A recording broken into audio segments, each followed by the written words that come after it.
Ladies and gentlemen, welcome to Tanker Tips. This is Dan for Digital.Flash.Fire. Time to talk about something I definitely struggle with.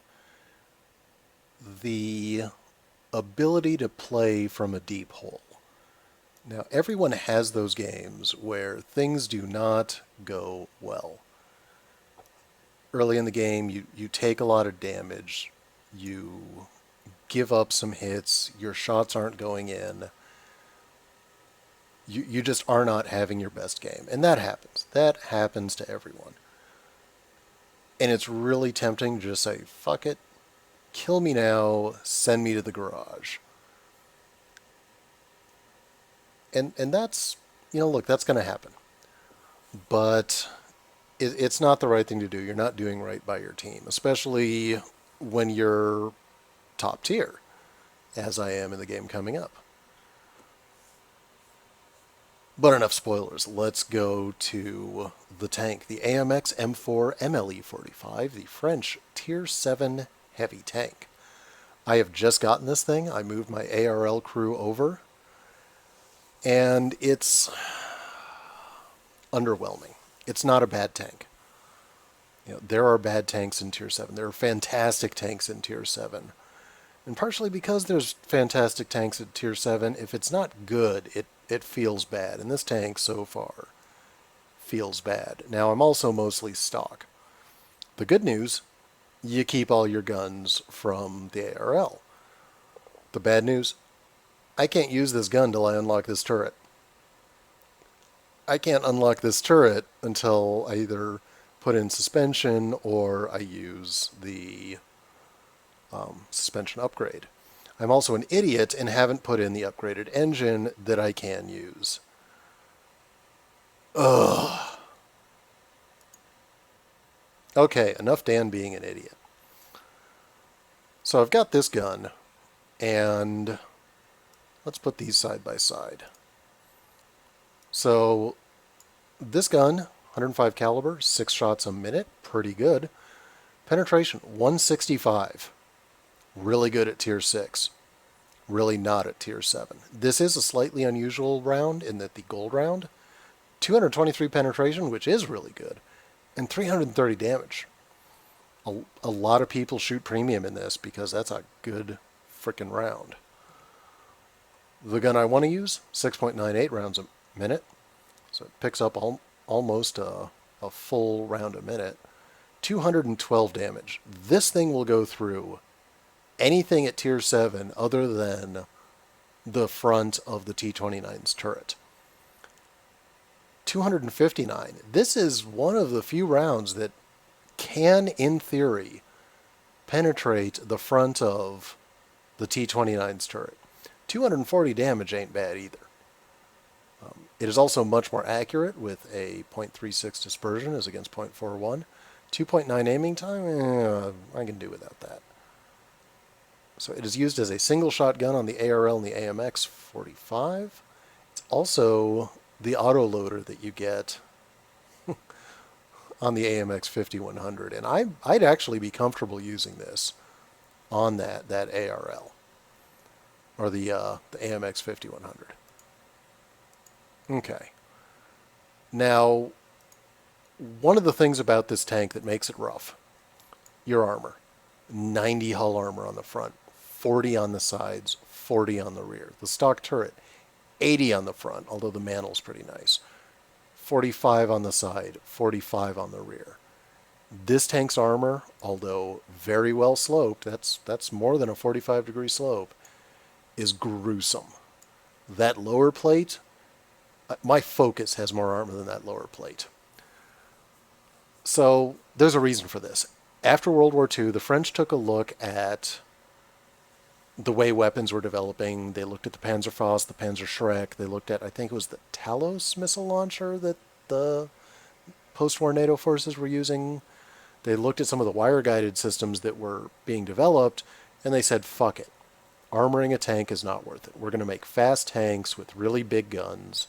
We aren't going to worry about armor. They're just going to get there, they're going to shoot, because if they get shot at, they're dying anyway. So they took off all the armor, and they put on big guns and big engines. This tank, they took the armor off, but the guns are not that big, you know, that they're not worth that trade-off. And this thing does 35. The Tiger 1 does 40. The IS-2 the IS-2 does 37. The IS does 34. Hell, the KV-3 does 32. Why'd I give up that armor again? And it's a big target. You know, this is a tall tank. So that's why it's a bit underwhelming, and that's why it finds itself in trouble. Now I'm going to turn things around a bit and give you some of the stats. So I finished this game with 1,595 damage, 3 kills, 7 penetrating hits on 13 shots. And I stay alive. I came in second on my team in damage. I came in third on my team in experience. I picked up a Spartan medal. And I get the Spartan medal for surviving a ricochet or non-penetrating hit from an enemy player with less than 10% of its hit points left. And you must survive the battle. Steel Wall. Receive the most hits of any player on your team with a potential damage of at least 100,000 hit points and survive. If 2 or more players have an equal amount of hits, the achievement is granted to the player with the highest potential damage. That's right. Steel Wall and Spartan in a tank that doesn't have 100 armor on its thickest point. Let's see how this plays out. Ladies and gentlemen, welcome to the airfield. This is one of the more interesting maps. It's got a lot of different areas. It's got the wide open airstrip that scouts will poke around. There's some cover along the beeline here. There's a big brawling area here. There's a more open brawling area for mediums and lights. And then there's the southern high risk, high reward area. You can nip in behind the whole team, or you can get spotted by tank destroyers and blown into little tiny pieces. Now I am going up here where I'm going to be popping shots down into the brawling area and trying to support my team because I don't have great armor. I don't have a great gun for this either, which is not, you know, not to my liking. But as I mentioned, this is a bit of an underwhelming tank. If you look around, we've got a couple of guys up there. Our VK3601 is not in here, but he's not a great player anyway. Our T29 is camping the back, which is really annoying. I'm probably, the SU-100 should probably, you know, be right to kick me out of here. But if he's not going to say it, I'm not going to do it. Now this is a really predictable spot to find a tank in. And they are definitely going to be shooting at me here. Now,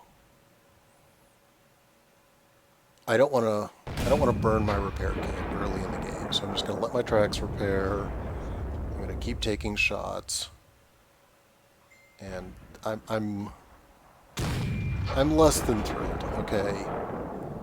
I've lost more than half my hit points. I've got 1 penetrating hit, and as you can see, there are shots being fired at me pretty heavily. I'm going to come up and poke the opposite side, and obviously I'm spotted right away. There's another hit. Pop back up. Try to...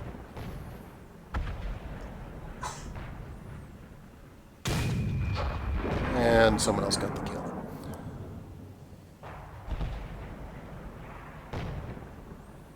At this point, I'm definitely feeling frustrated. I finally get another hit, but I've put a lot of shots down range, and I haven't really received much benefit from it.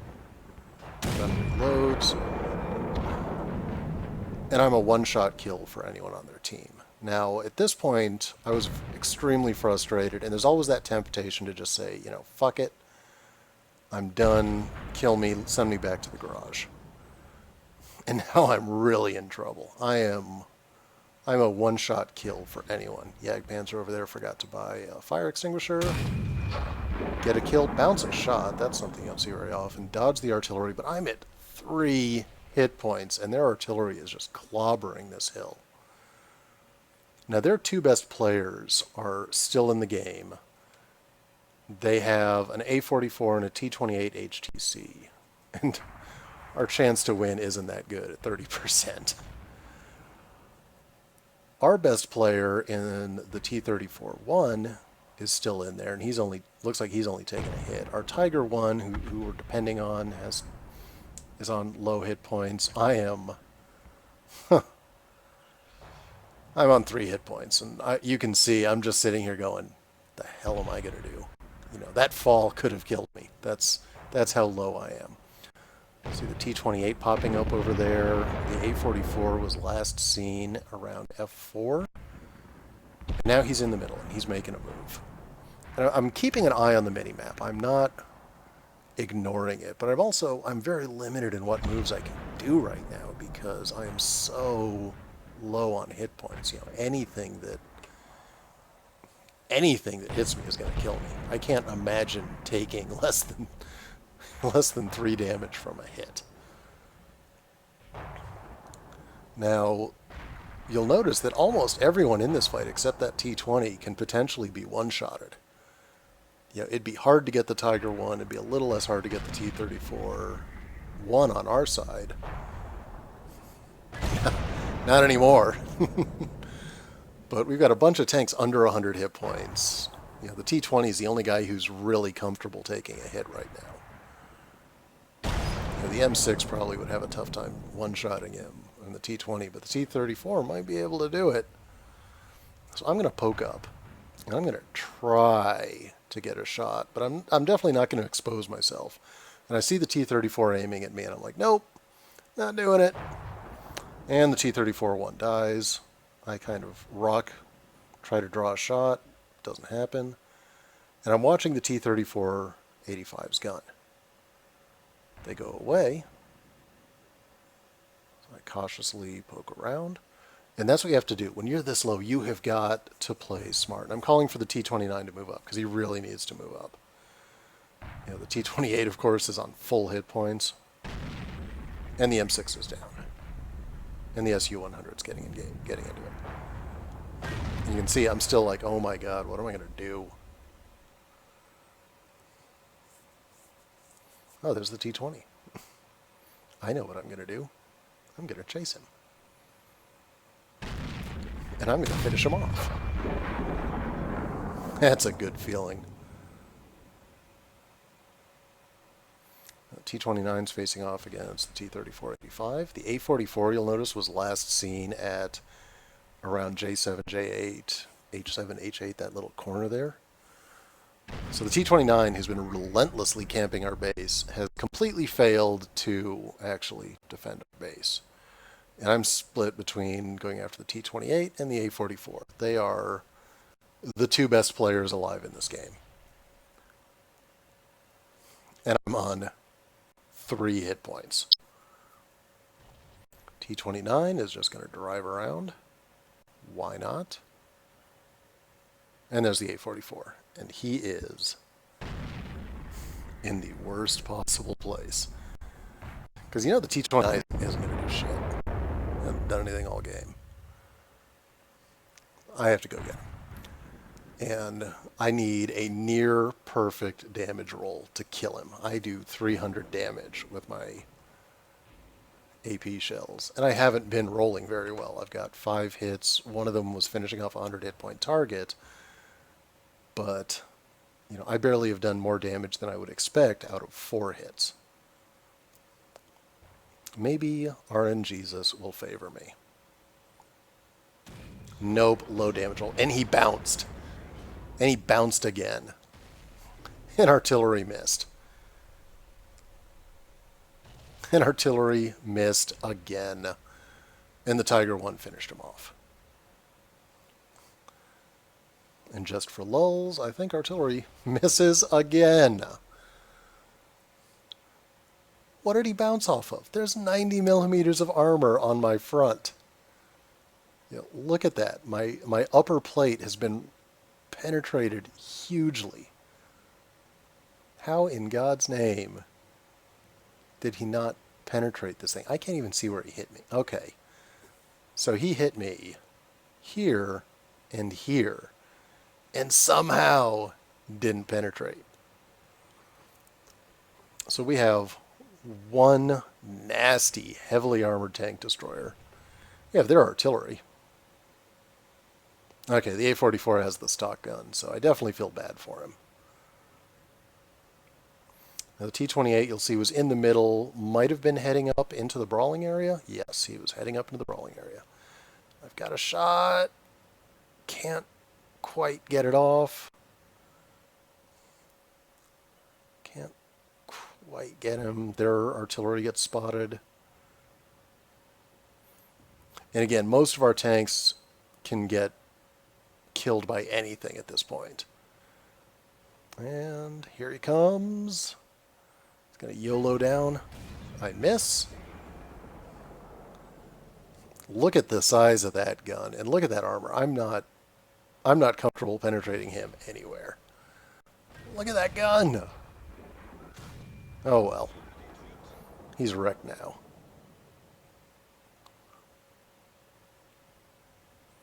Yeah, the T-34 won. I know he's a much better player than me, but he's talking out of his ass there. There's no way this thing is going to bounce off the side.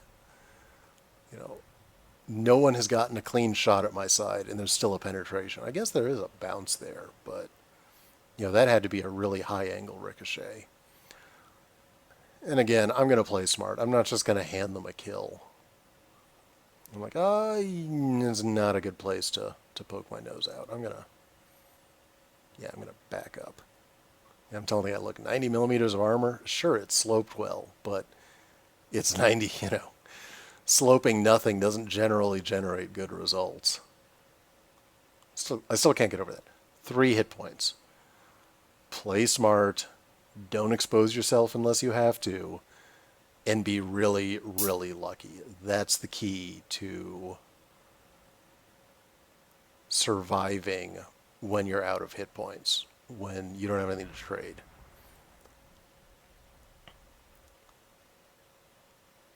All right, folks, for Digital Flash Fire, this is Dan.